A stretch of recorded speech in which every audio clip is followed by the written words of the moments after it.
कुछ दिनों से पुणे की एक घटना अखबार के और टेलीविजन की सुर्खियां बनी हुई है। एक 17 साल का करोड़पति बाप का बेटा शराब के नशे की हालत में 2-2.5 करोड़ रुपए की पोर्शे कार चलाता है नशे की हालत के अंदर और एक्सीडेंट कर देता है। एक लड़का और एक लड़की दोनों की जान चले जाती है। रास्ते के ऊपर उनकी लाशें पड़ी रहती है। अश्विनी कोष्टा और अनीश अवध्या, ये एक लड़का और एक लड़की का नाम है। इनका कोई कसूर नहीं, सड़क के ऊपर जा रहे, कसूर किसी और का, लेकिन जान इन दोनों को गंवानी पड़ी। सबसे पहले तो मैं इनके परिवार वालों को श्रद्धांजलि देता हूं। इस घटना से एक सवाल पैदा होता है उन माँ बाप के सामने जो पैसा कमाने की होड़ के अंदर अपने नौजवान बच्चे आज क्या कर रहे, किस हालात में है, अपने पैसे का इस्तेमाल कैसा कर रहे हैं या अपने बाप के पैसों के ऊपर कैसी अय्याशी कर रहे हैं। ये कई सारे सवाल खड़े करता है। ये लड़का जो है ये 17 साल की उम्र का एक्सीडेंट कर देता है। वहीं का वहीं लोग उसे पकड़ लेते हैं, वहां पे मारपीट होती है, उसको पुलिस स्टेशन ले जाया जाता है। अब पुलिस का जो भी रवैया रहा होगा उस लड़के के साथ, क्योंकि चंद ही मिनटों के अंदर पता चल जाता है कि पुणे के बहुत बड़े बिल्डर का बेटा है, तो स्वाभाविक है अगर आम आदमी रहता तो उसके साथ अलग सलूक होता। और चूंकि बड़े बाप का, करोड़पति बाप का बेटा है और पता चलता है कि कुछ नेता भी वहां पे पहुंच जाते हैं इस बच्चे की पैरवी करने के लिए, जो हकीकत में एक हत्यारा साबित होता है। और मैं इसलिए हत्यारा साबित बता रहा हूं इसे क्योंकि वो दो लोग जो रास्ते से जा रहे थे उनका कोई कसूर नहीं था। शराब 17 साल का लड़का पी रहा है। शराब पीने की उम्र 18 साल के ऊपर होती है। पुणे में बेहिसाब ऐसे क्लब्स है, मैं उसके खिलाफ हूं, ऐसा नहीं है। यंग बच्चों ने आउटिंग करना चाहिए, लेकिन इसका मतलब ये नहीं है कि कायदे कानून की कैसी धज्जियां उड़ाई जाती है अगर पैसे वाला अगर कोई है तो उसमें। अब ये लड़का अगर चंद घंटों के अंदर 50,000 लगभग 50,000 रुपये की शराब पी लेता है, पिला लेता है और 50,000 रुपये यूं ही फेंक देता है, तो आप सोचिएगा कि उसके बाप के पास कितनी दौलत होगी। और बाद में पता चलता है कि बाप को तो पता है कि लड़का शराब पीता है करके, तो कोई हैरानी की बात नहीं है कि अगर 2-2.5 करोड़ रुपए की पोर्शे गाड़ी उसे दे दी जाती है, जबकि उसके पास लाइसेंस भी नहीं है, गाड़ी का नंबर भी नहीं है, लेकिन पैसे के अंदर बहुत ताकत होती है, सबको खरीदा जा सकता है। ये उसका एक बहुत अच्छा उदाहरण है। दिक्कत ये होती है कि पुलिस ने जिस तरीके से कार्रवाई करनी चाहिए, क्या पुलिस ने वो कार्रवाई करी है? क्या ये जरूरी है कि इस तरह की घटना होती है, मीडिया उसे उठाता है तभी जाकर है तो सारी हलचल शुरू हो जाती है। आज तो एक ऐसा वीडियो देखने को मिला कि पुणे महानगर पालिका जो है, कोरेगांव पार्क इलाका जो बड़ा हैपनिंग प्लेस है, वहां पे कुछ इलीगल जो कंस्ट्रक्शन किए गए थे पब्स को, उसे गिरा रही है।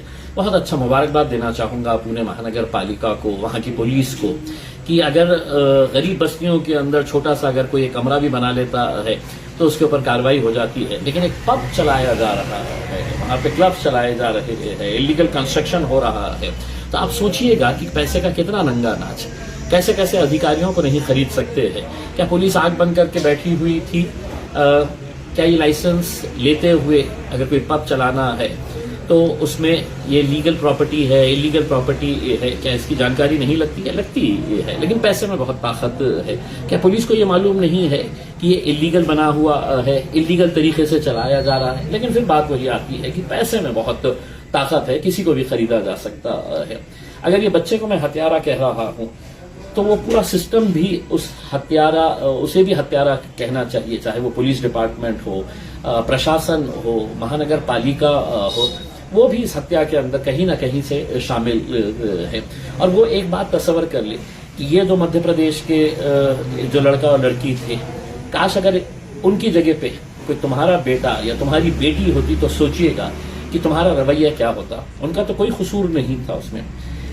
बच्चे को फिर जुवेनाइल जस्टिस बोर्ड के सामने रखा जाता है और वो महान जज फैसला देता है कि नहीं, ये जो 17 साल का वेदांत अग्रवाल नाम का जो लड़का है उसने ऐसे लिखना चाहिए है? और ऐसे ऐसे कारण बताकर कि उसे ट्रैफिक रूल समझाना चाहिए, उसने एक ऐसे लिखना चाहिए और उसे छोड़ दिया जाता है। सबसे पहले तो वो जज को उस कुर्सी के ऊपर से घसीट के उसी कोर्ट के अंदर उसे चपरासी की नौकरी देना चाहिए करके, क्योंकि वो वहां पे बैठने के लायक नहीं है। अगर उसको फैसला करने का अख्तियार नहीं है, अगर वो सही तरीके से केसेस को नहीं समझ सकता है, तो उस कुर्सी पर बैठने का उसको कोई इख्तियार नहीं है। सबसे पहले तो उसे नीचे खींचा जाए करके, फिर बाद में बहुत सारे बातें सामने आती है कि किस तरीके से ये मामले को रफा दफा करने की कोशिश की जाती है, कैसे कैसे लोग इसके अंदर इन्वॉल्व हो जाते हैं। मैं पुणे के पुलिस कमिश्नर अमितेश कुमार साहब को बहुत अच्छी तरीके से पहचानता हूं, बहुत एफिशिएंट ऑफिसर है, मेरे पास भी यहाँ पर कमिश्नर रहकर गए हुए हैं। लेकिन एक ऑफिसर एफिशिएंट होने से कुछ होता नहीं है। ये अमितेश कुमार साहब की जिम्मेदारी है कि इस एक केस को एक एग्जाम्पल सेट कर दे कि नीचे का कोई भी अधिकारी इसके अंदर जो दोषी पाया गया है उसे लात मारकर बाहर निकालना चाहिए, क्योंकि one rotten apple spoils the whole basket जो कहा जाता है। आज पूरे पुलिस डिपार्टमेंट की छवि के ऊपर सवालिया निशान खड़ा किया जा रहा है कि कैसे अगर रात में इतने बजे तक की इजाजत है क्लब्स खुले रहने की, तो 3-3 बजे तक कैसे खुले रहते हैं। और ये सिर्फ पुणे के हद तक की बात नहीं है, मेरे अपने शहर के अंदर भी बहुत सारे ऐसे जुए खाने के क्लब चलाए जा रहे हैं। एक तो बेगमपुरा पुलिस स्टेशन के बाजू ही चलाया जा रहा है, एक क्लब जो है वो पुलिस कमिश्नर ऑफिस के सामने चलाया जा रहा था, जिसे अभी नए डीसीपी आए हैं उन्होंने बंद करवाया है। तो ये सवाल ये पैदा होता है कि यार ऐसे बहुत सारे हैं, कन्नड़ के अंदर है तो खुलेआम क्लब चल रहे हैं, कोई उसके ऊपर दखल नहीं ले रहा है। इसमें होता यह है कि जब इस तरह की घटना होती है तो फिर उसको रिव्यू किया जाता है, गृह मंत्री आते हैं और उन्हें कहते हैं कि हम पूरी इंक्वायरी करेंगे, जहां जहां पर भी ये गैर कानूनी धंधे चल रहे हैं हम इसे रुकाएंगे करके, और ये थातुर मातुर कार्रवाई की जाती है। थोड़े दिनों के लिए दिखाया जाता है कि हम देखो कितने आप कार्रवाई कर रहे हैं, और फिर बाद में वहीं का वही चीजें दोबारा शुरू हो जाती है, क्योंकि पैसे में बहुत ताकत है। अब मेरा सवाल यह है कि क्या इस तरह के केसेस के लिए कानून अलग अलग बने हुए हैं? अगर पूना के केस के ताल्लुक से वो अखबारों की और टेलीविजन की सुर्खियां बन रही है, तो कुछ महीने पहले नागपुर के अंदर एक घटना हुई थी, सिमिलर सेम वैसी ही तरीके की घटना हुई थी। यहां पर 17 साल का जो हत्यारा लड़का है वो नशे की हालत के अंदर था, और नागपुर के अंदर जो घटना हुई थी वहां पे रितिका मालू नाम की एक लड़की मर्सिडीज चला रही थी, और वो भी शराब पी के, शराब की हालत में वो गाड़ी चला रही थी, नशे में थी, और उसने भी 2 लड़कों को मार दिया। खत्म हो गए लड़के, मोहम्मद हुसैन मुस्तफा और दूसरा मोहम्मद आतिफ जिया। अब आप देखिएगा कि ये लड़की को अरेस्ट किया जाता है और उसके खिलाफ जो सेक्शंस लगाए जाते हैं, सुबह उसे लाया जाता है, कोर्ट में प्रोड्यूस किया जाता है, कोर्ट से उसे जमानत मिल जाती है, बाइज्जत बरी होकर बाहर आ जाती है उसमें। लेकिन लोग उसके अंदर थोड़े बहुत लोग उठते हैं और सवाल उठाते हैं। फरवरी में ये घटना हुई थी, अब मई हो चुका है, और अभी तक क्या वजह है कि वहां पे मरने वाले जो 2 लड़के हैं, क्या उनकी मौत सस्ती है? उनके लिए कोई सवाल नहीं उठाएगा? वो आरोपी को गिरफ्तार नहीं किया जाएगा? उस महिला को किस बुनियाद के ऊपर छोड़ा गया है? क्या वहां के पुलिस वाले दोषी नहीं है? क्या किसी के ऊपर अकाउंटेबिलिटी फिक्स होनी चाहिए या नहीं होनी चाहिए? इसमें सवाल यही पैदा होता है कि कब तक इस तरीके की घटनाएं होती रहेगी। माँ बाप पैसा कमाने के अंदर लगे हुए हैं, खुद के पास वक्त नहीं है क्लब्स जाने में, डिस्कोथेक्स, पब्स जाने में, ऐसी जगहों के ऊपर जाके। लेकिन बच्चा क्या कर रहा है? आप पैसा इसलिए नहीं कमा रहे हैं कि आपका 16 साल का, 17 साल का, 15 साल का बच्चा जो है वो शाम के वक्त में किसी पब के अंदर दिखाई दे रहा है, शराब की नशे की हालत के अंदर। क्या कानून नहीं है? क्या एक्साइज डिपार्टमेंट के सुपरिटेंडेंट को सस्पेंड नहीं होना चाहिए? काय की इंक्वायरी कर रहे हैं आप? जूते मारना चाहिए ऐसे ऑफिसर्स को रास्ते के ऊपर लेके आके कि अगर वो अपना कर्तव्य नहीं बजा रहे हैं करके। उसमें क्या पुलिस को नहीं मालूम है कि कितने बजे तक कौन कौन से क्लब्स कहां कहां पर शुरू है करके? कौन सा पुलिस स्टेशन कितने हफ्ते ले रहा है इसमें? मैंने एक मर्तबा लोकसभा के अंदर ये कहा था कि कोई हैरानी की बात नहीं है अगर किसी एक मंत्री ने यह कहा था कि 100 करोड़ रुपये हफ्ते लेके आने का है सिर्फ बंबई शहर से। कहाँ से आते हैं? यही क्लब से आते हैं, ऐसे ही पब से आते हैं, ऐसी गैर कानूनी जो कारोबार चलते हैं वहां से पैसे आते हैं उसमें। लेकिन आखिर मरने वाले कौन है? क्या इनके माँ बाप की हालत आज क्या हो रही होंगी? ये जो अश्विनी और अनीश लड़का है, या मोहम्मद हुसैन मुस्तफ़ा, या मोहम्मद आकिफ जिया जो है, और कानून अलग अलग कैसा हो सकता है? नागपुर के अंदर क्यों इनके ऊपर कार्रवाई नहीं की जा रही है? मैं तो नागपुर के पूरी आवाम से, पूरी जनता से अपील करना चाहूंगा, आप भी, आपके घर वाले भी किसी दिन है तो ऐसे ही हत्या का शिकार हो सकते हैं। कोई शराब पीकर आएगा, कोई बड़े घर का लड़का या लड़की नशे की हालत के अंदर पोर्शे गाड़ी, मर्सिडीज, BMW चलाते हुए आएगा, आपको सड़क के ऊपर कुचलता हुआ चले जाएगा। ये मत सोचिएगा कि मरने वाला कोई और है करके। अगर वो कोई और है तो कल आपकी भी बारी आ सकती है, कल मेरी भी बारी आ सकती है। इस सिस्टम को इम्प्रूव करने की जरूरत है।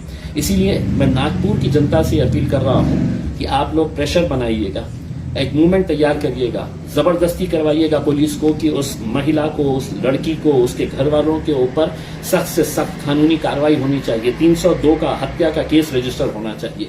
और अगर नागपुर की पुलिस ये नहीं करती है, मैं आपको यकीन दिलाता हूं, मैं खुद आकर नागपुर में बैठूंगा और यह आंदोलन को मैं आगे लेके जाऊंगा करके। पूना के अंदर अब इसमें अलग अलग गुट तैयार हो गए हैं। जैसा होता है कि दिल्ली में एक बलात्कार की घटना होती है तो देश भर की जितनी भी गाड़ियां हैं उसमें से तो ब्लैक फिल्म्स निकाल दी जाती ही है।